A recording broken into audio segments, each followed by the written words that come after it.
L'enfer est un sujet qui suscite souvent la crainte, les débats et parfois même l'incrédulité. Pourtant, Jésus-Christ lui-même en a parlé à plusieurs reprises, non pour effrayer, mais pour avertir et offrir une espérance. Dans ce message, Billy Graham plonge au cœur de la question. L'enfer existe-t-il vraiment?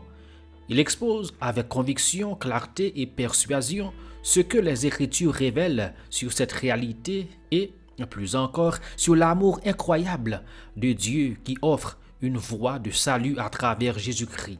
Que ce temps d'écoute soit pour chacun une invitation à la réflexion et une occasion de renouveler notre engagement à vivre pour l'éternité en communion avec notre Sauveur.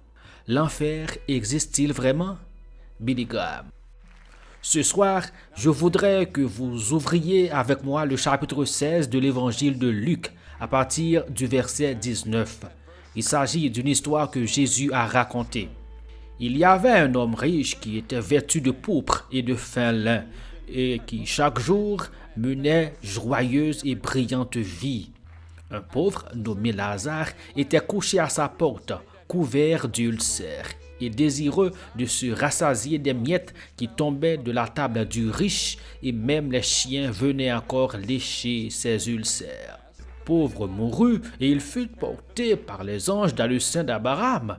Le riche mourut aussi, et il fut enseveli.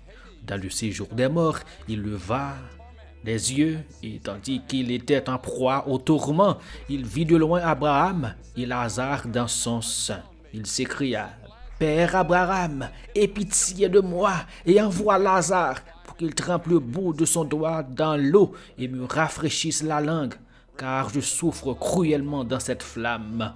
Abraham répondit: Mon enfant, souviens-toi que tu as reçu tes biens pendant ta vie, que Lazare a eu les maux pendant la sienne. Maintenant, il est ici consolé, et toi, tu souffres. D'ailleurs, il y a entre nous et vous un grand abîme, afin que ceux qui voudraient passer d'ici vers vous ou de là vers nous ne puissent le faire. Le riche dit: Je te prie donc, Père Abraham, d'envoyer Lazare dans la maison de mon père, car j'ai 5 frères. C'est pour qu'il leur atteste ces choses, afin qu'ils ne viennent pas aussi dans ce lieu de tourment.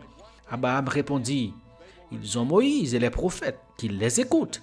Et il dit: Non, Père Abraham, mais si quelqu'un des morts va vers eux, ils se repentiront.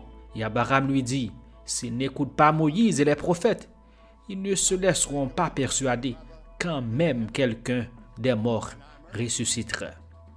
Eh bien, je suis ici ce soir, non pas pour vous dire d'aller en enfer, mais plutôt d'aller au paradis. Et je vous exhorte à ne pas dire que vous serez damnés, mais plutôt que vous serez sauvés. Dans cette histoire, le mot enfer est utilisé, traduit par enfer dans notre version autorisée, bien qu'il s'agisse en fait d'Hadès, car Hadès était apparemment divisé en 2 compartiments. L'un s'appelait le paradis et l'autre le lieu de tourment. Il pouvait apparemment voir à travers les gouffres qui les séparaient. Et le mot enfer est aujourd'hui constamment utilisé comme un gros mot. On l'entend à la télévision, on le voit dans les films, on le lit dans les écrits, on l'entend au travail, on l'entend à l'école. Dans son numéro de mai 1983, le magazine catholique américain a sondé les Américains et a obtenu le chiffre de 86% qui ont déclaré croire à l'existence de l'enfer. Pouvez-vous imaginer cela? 86% des Américains croient qu'il existe un enfer. Mais on ne peut jamais comprendre l'enfer tant qu'on n'a pas d'abord compris le grand amour, la miséricorde et la grâce de Dieu. Et aucun prédicateur ne devrait jamais prêcher cela sans pleurer. J'ai entendu certains prédicateurs prêcher sur l'enfer comme s'ils étaient heureux qu'il y ait un enfer et heureux que des gens y aillent. Mais ce n'est pas mon cas. Je n'aime pas prêcher sur ce sujet. Je le fais uniquement parce que les Écritures m'ordonnent de prêcher la parole. C'est dans le contexte de l'amour, de la miséricorde et de la grâce de Dieu que je dois la prêcher. Vous voyez, l'enfer n'a pas été créé pour l'homme. L'enfer a été créé pour le diable et ses anges. Mais certains se sont permis des fantaisies et ont déformé l'idée du jugement futur. Cela a conduit certaines personnes à dire que Dieu n'est pas un Dieu d'amour et ils ont déformé le concept biblique de l'amour de Dieu. Il y a quelque temps, une dame disait « Je déteste l'idée même de l'enfer. » Moi aussi, et je déteste aussi le péché qui les y envoie. Je déteste la guerre. Je déteste le fait que des gens meurent de faim dans le monde. Mais la guerre est une réalité au Liban et dans des endroits comme celui-ci. Et la famine est une réalité dans notre monde, malheureusement. Le fait que je déteste la mort ne change rien au fait. Le fait que je déteste mourir ne change rien au fait que je vais mourir. Et Paul a écrit à Timothée et lui a dit de prêcher la parole. Si je veux être fidèle à mon appel en tant que ministre de l'évangile de Jésus-Christ, je dois inclure dans cette parole ce que notre Seigneur Jésus-Christ a enseigné au sujet de l'enfer. Un pasteur a dit que s'il utilisait l'enfer en chair, les gens le renverraient. Eh bien, je sais qu'en Caroline du Sud, je suis allé dans un endroit, il y a quelques années, où il y avait 16 panneaux de ralentissement et panneaux d'arrêt, parce que beaucoup de gens avaient été tués à cette intersection. Est-ce que c'est bien que l'État de Caroline du Sud mette ces panneaux en place pour avertir les gens? Est-ce bien que je vous avertisse ce soir de ce que Jésus a enseigné et de ce que la Bible enseigne du début à la fin? Est-ce mal qu'un homme agite une lanterne pour arrêter les gens à un passage à niveau? Est-ce mal d'agiter un drapeau et d'avertir du jugement à venir? Je me souviens, il y a quelques années, nous étions dans le Mississippi. Il y avait un tronçon d'autoroute et il y avait eu une de ces terribles tornades et un pont a été emporté par le torrent d'eau. Un homme est sorti de la voiture la nuit quand il a vu ce qui s'était passé et il a essayé d'arrêter les voitures avec son mouchoir mouillé et une lampe de poche. Mais aucune d'entre elles ne s'est arrêtée et 5 d'entre elles sont tombées et les occupants des voitures ont été tués. Jésus a guéri une fois un malade mental, le Gadaréen, un homme possédé par un démon. Les gens ont demandé à Jésus de les laisser tranquilles et il a répondu à leurs prières. Il les a laissés tranquilles. Vous n'êtes pas obligé d'écouter ce sermon ce soir. Vous pouvez dire, je ne veux pas en entendre parler. Laissez-moi tranquille. Jésus peut répondre à votre prière et vous laisser tranquille. Et si vous êtes laissé seul par l'Esprit de Dieu, vous ne pourrez jamais trouver le pardon des péchés et vous ne pourrez jamais entrer au paradis. Les gens ne veulent pas être avertis du jugement en enfer. Et vous dites que ce n'est pas mon affaire. Supposons que tu sois un homme qui se noie et que j'ai le canot de sauvetage de l'évangile et que je ne te laisse pas te noyer si je peux l'éviter. Tu es un homme affamé et j'ai le pain de vie et je ne te laisserai pas sans pain. Tu es un homme empoisonné, rempli du poison du péché et j'ai l'antidote de l'évangile de Christ. Et je ne te laisserai pas mourir. Je ne te laisserai pas seul. Tu es dans l'obscurité et perdu. Et j'ai la lumière de l'évangile. Et je ne te laisserai pas seul. Tu es en esclavage. Et je voudrais te dire la vérité qui t'amènera à la liberté. Tu es malade. Et je voudrais te dire la vérité qui te ramènerait à la santé. Tu es sur une route large qui mène à la destruction. Et je voudrais te dire la vérité. Tu ferais prendre la route étroite qui mène à la vie éternelle. Tu es sur une mer agitée et je voudrais te dire la vérité qui te mènerait au port de la sécurité.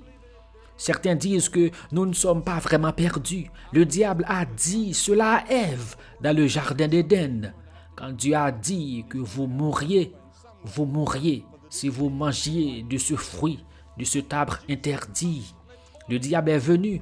Il lui a murmuré à l'oreille par l'intermédiaire du serpent, « Tu ne mourras certainement pas. » C'est ce qu'on appelle l'universalisme. En d'autres termes, tout le monde est sauvé. Ils ne le savent tout simplement pas. Certains disent, et nous avons une forme subtile d'universalisme qui se répand même dans les groupes évangéliques aujourd'hui, que nous ne mourrons certainement pas, que l'enfer n'existe pas, mais je crois qu'il existe selon les enseignements des Écritures. Je pense que c'est intuitif. Je pense que l'homme dans le monde entier croit qu'un jour il devra rendre des comptes et qu'il devra souffrir d'une manière ou d'une autre pour la vie de désobéissance qu'il a menée ici-bas. Jésus l'a constamment enseigné. Personne dans les Écritures n'a autant parlé de l'enfer que Jésus. Il a dit, quiconque se dira fou sera en danger de feu.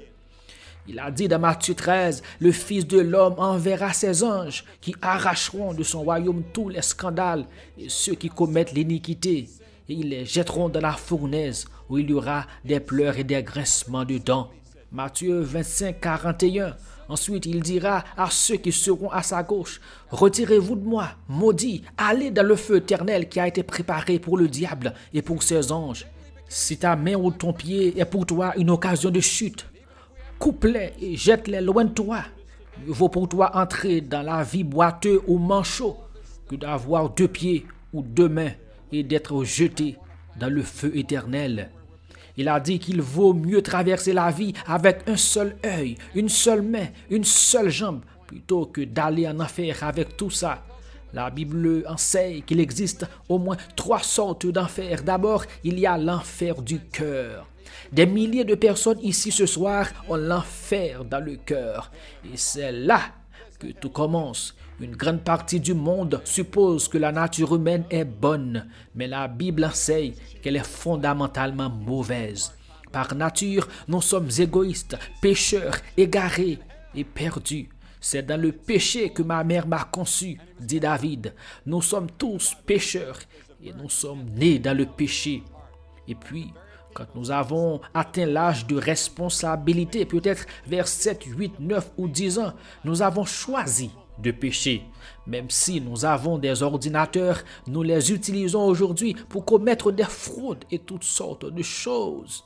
Puis, il y a cette histoire de gens qui cherchent des plants de marijuana dans la forêt et partout où les gens en plantent, partout où vous regardez, quelle que soit la commission d'enquête que vous nommez, vous trouvez des serpents parce que la nature humaine est mauvaise. La nature humaine est mauvaise. C'est la raison pour laquelle il a besoin de rédemption, de transformation, de nouvelle naissance. C'est pour cela que le Christ est venu. L'enfer dans le cœur, c'est l'enfer de la culpabilité. Il y a quelque temps, un homme m'a écrit qu'il trompait sa femme. Il vivait à temps partiel avec une autre femme dans une autre ville. Il m'a dit, en fait, je vis en enfer. Il s'est retrouvé pris au piège et c'était l'enfer. La Bible enseigne qu'il y a un enfer brûlant et mortel dans le cœur humain. Les gens qui semblent si bons, sains et splendides peuvent se transformer du jour au lendemain en tueurs vicieux et en maniaques. Je connais une femme très bien, une belle femme. Son mari était l'un des chefs de la communauté. Et sans aucune provocation, alors qu'il dormait, elle a pris un pistolet et l'a tué. Elle est en prison maintenant. Nous en entendons parler tous les jours dans les journaux. Les gens disent qu'ils sont de bonnes personnes, des gens bien qui font toutes sortes de choses qu'ils n'auraient jamais imaginé faire un jour. Il y a donc cette culpabilité dans le cœur. Puis il y a l'enfer de l'agitation. La Bible dit que les méchants sont comme la mer agitée. L'été dernier, nous avons rencontré des gens en Europe. Nous sommes allés à Amsterdam pour cette grande conférence sur les évangélistes itinérants, qui a été, je pense, l'une des plus grandes conférences de l'histoire de l'Église chrétienne.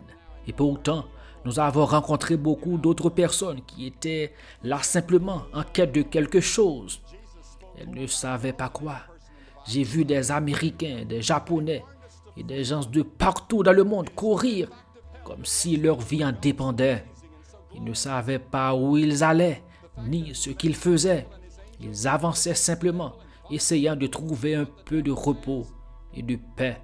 Voilà l'enfer de la luxure. Celle qui vit dans le plaisir est morte tant qu'elle vit. Quelqu'un m'a demandé l'autre jour ce que signifiait le mot luxure. J'en parlerai un peu demain soir aux jeunes. Mais la luxure ne signifie pas simplement regarder une femme ou un homme et l'admirer. Cela signifie que si vous en aviez l'occasion, vous commettriez l'immoralité. En d'autres termes, vous avez tellement envie que vous céderiez si vous en aviez l'occasion. Beaucoup de gens fantasment et désirent dans leur fantasme. Puis il y a l'enfer de la haine. Cet enfer de haine a éclaté en guerre, en émeute et en toutes sortes de conflits. L'enfer a été déplacé sur terre. Enfin, il y a l'enfer dans le futur. L'enfer à venir est une projection de l'enfer que vous avez maintenant dans votre cœur, dans votre maison, dans notre monde, sauf qu'il continue encore et encore. Jésus a parlé de l'enfer plus que quiconque dans la Bible, comme je l'ai dit il y a un instant, mais il nous avertit de le fuir. C'est le fait même de l'enfer qui rend l'amour de Dieu si étonnant et si glorieux. Le fait que l'enfer ait été créé pour le diable et ses anges, que nous l'ayons écouté, suivi et fait ce que le diable nous dit. Et pourtant, Dieu nous aime tellement qu'il a conçu un plan pour nous sauver, afin que nous n'ayons jamais à passer un seul jour en enfer. Quelle est la nature de l'enfer? Il y a beaucoup de mystères autour de ce sujet. Essentiellement et fondamentalement, c'est la séparation d'avec Dieu. Nous sommes séparés de Dieu par le péché, et cela continue jusque dans l'éternité. Il y a 3 mots que Jésus a utilisés pour décrire l'enfer. Il a utilisé le mot mort. Vous voyez, Dieu est la vie et vous êtes séparés de la vie de Dieu. Vous êtes morts, spirituellement morts, séparés de Dieu. Puis, il a utilisé la parole des ténèbres. Dieu est lumière. Nous sommes séparés de la lumière. Nous vivons donc dans l'obscurité. Puis, il utilise le mot feu. Je me suis souvent demandé si ce n'était pas un terrible feu qui brûlait dans nos cœurs pour Dieu, pour une communion avec Dieu qui ne pourrait jamais être éteinte. Nous avons rejeté Dieu, nous avons tourné le dos à Dieu, nous ne pourrons jamais connaître Dieu. Cette histoire indique que cet homme n'a pas eu de seconde chance. Elle indique que cet homme est devenu très évangélique. Il voulait rejoindre ses frères. Pensez-y, il était en enfer et il voulait que quelqu'un vienne chez lui pour avertir ses frères de ne pas venir ici. Faites ce que vous voulez, mais ne venez pas ici. Ces gens qui sont passés avant vous, qui souffrent peut-être des affres de l'enfer maintenant dans l'éternité, se tiendront ici ce soir et vous avertiront. Détournez-vous, repentez-vous de vos péchés, recevez le Christ, soyez sûrs de votre relation. Ne venez pas dans cet endroit. C'est le bannissement de la présence de tout ce qui est joyeux, bon, juste et heureux. Et l'Écriture dit, préparez-vous à rencontrer votre Dieu. Vous savez, nous nous préparons à tout sauf à la mort. Nous nous préparons à l'éducation, aux affaires, à la carrière, au mariage, à la vieillesse, pas au moment du jugement. Nous souscrivons toutes les assurances possibles. Nous nous inquiétons de nos pensions de retraite, de notre sécurité sociale et de tout le reste. Mais avez-vous l'assurance de votre relation avec le Christ? Il est réservé aux hommes de mourir une seule fois, après quoi vient le jugement. La mort est un événement que chaque homme juge contre nature lorsqu'il est lié à lui-même, mais naturel lorsqu'il est lié aux autres. Nous savons que l'autre personne va mourir. Nous savons que le cancer va frapper cette personne. Nous savons que cette personne peut mourir d'une crise cardiaque ou être victime d'un accident de voiture demain, mais pas moi. Nous vivons comme si nous allions vivre ainsi pour toujours, et ce n'est pas le cas. Tout sera terminé dans peu de temps pour tout le monde ici, et vous serez dans l'éternité. Où serez-vous? Banni de Dieu ou avec le Christ au paradis? L'homme sur la croix qui mourait avec Jésus était un terrible pécheur. Il méritait d'être crucifié. Il méritait la punition selon la loi. Il dit qu'il le méritait. Il se tourna vers Jésus et lui dit, « Seigneur, souviens-toi de moi quand tu viendras dans ton royaume. » C'est tout ce qu'il dit, « Souviens-toi de moi. » Il n'a pas eu le temps de se faire baptiser, ni de rejoindre une église, ni de faire quoi que ce soit d'autre. que de croire. Et Jésus a dit qu'aujourd'hui, même, tu seras avec moi au paradis. Pensez-y, la première personne que Jésus a emmenée avec lui au paradis était ce voleur, ce meurtrier, cet homme qui méritait l'enfer. Mais sur la croix, le Christ est mort pour des gens comme lui. Le Christ est mort pour des gens comme vous. Les gens les plus difficiles à atteindre ne sont pas des gens comme lui. Ils savent qu'ils sont pécheurs. Ils savent qu'ils ont besoin de Dieu. Ce sont des gens comme certains d'entre nous ici ce soir, bien habillés. Nous allons à l'église, nous pratiquons un peu de religion, mais ce n'est pas la première chose dans notre vie.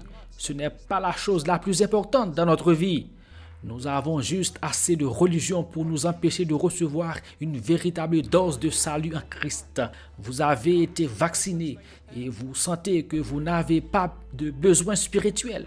Que dire de cette personne qui dit qu'elle est heureuse et qu'elle a un bon revenu, un bon travail, une bonne famille et tout le reste? Je n'ai pas besoin de Dieu. Je n'ai pas besoin du Christ. Pourquoi aurais-je besoin de lui? Vous allez avoir besoin de lui, mes frères et sœurs. Vous allez avoir besoin de lui de toute urgence. Il vaut mieux que tu viennes maintenant pendant que tu en as l'occasion. La Bible dit que c'est maintenant le jour, le moment favorable. C'est maintenant le jour du salut. Venez quand vous le pouvez. Vous ne pouvez pas venir à Christ n'importe quand. Vous ne pouvez venir que lorsque le Saint-Esprit vous a convaincu, vous a attiré, et que la parole de Dieu a été proclamée. Êtes-vous venu à Christ? Comme je l'ai dit au début, je n'aime pas parler de ce sujet, mais cela fait partie de la Bible et c'est une partie importante des enseignements de Jésus-Christ. Je ne dis pas ces choses moi-même.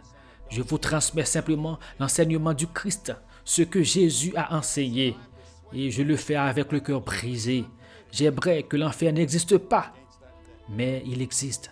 J'aimerais que le péché n'existe pas, mais il existe. J'aimerais que les meurtres, les guerres et tout ça n'existe pas, mais ils existent. Il y a un enfer, mais grâce à Dieu, il y a un paradis. Il y a un paradis. Et c'est là que se trouve Jésus. Je veux vous dire ce soir, je sais que j'y vais.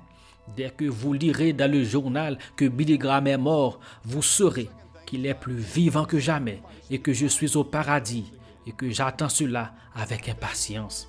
Des milliers d'entre vous ici ce soir peuvent dire la même chose, mais des milliers d'autres ne le peuvent pas. Vous ne pouvez pas le dire avec assurance. Vous n'êtes pas sûr. N'aimeriez-vous pas être sûr lorsque vous partirez d'ici ce soir que vous êtes en route vers le ciel? Vous êtes en route vers le paradis avec Christ? Vous pouvez en être sûr. La Bible dit, « Je vous écris ces choses à vous qui croyez au nom du Fils de Dieu, afin que vous sachiez que vous avez la vie éternelle. » Paul dit, « Je suis persuadé qu'il peut garder tous mes dépôts jusqu'à ce jour-là. Je le sais. » Tu peux le savoir. Tu te dis, eh bien, Billy, que dois-je faire? Très bien, tu dois faire 3 choses. D'abord, tu dois te repentir de tes péchés. Se repentir signifie changer d'avis, changer de mode de vie. Laisse le Christ venir t'aider à changer. Il t'aidera à changer. Tu ne peux pas changer par toi-même. Tu es trop faible. Mais si tu dis, Seigneur, je le veux, il t'aidera. Puis la deuxième chose, c'est que par la foi, tu as reçu ou tu reçois le Christ qui est mort pour toi, qui est ressuscité. Par la foi, vous ne pouvez pas tout comprendre, mais vous venez par la foi, vous faites confiance et vous mettez votre entière confiance en lui seul. Puis troisièmement, vous lui obéissez, le suivez, le servez, travaillez pour lui et faites toutes les bonnes œuvres que vous pouvez pour lui. En son nom, aidez votre prochain, aimez votre prochain.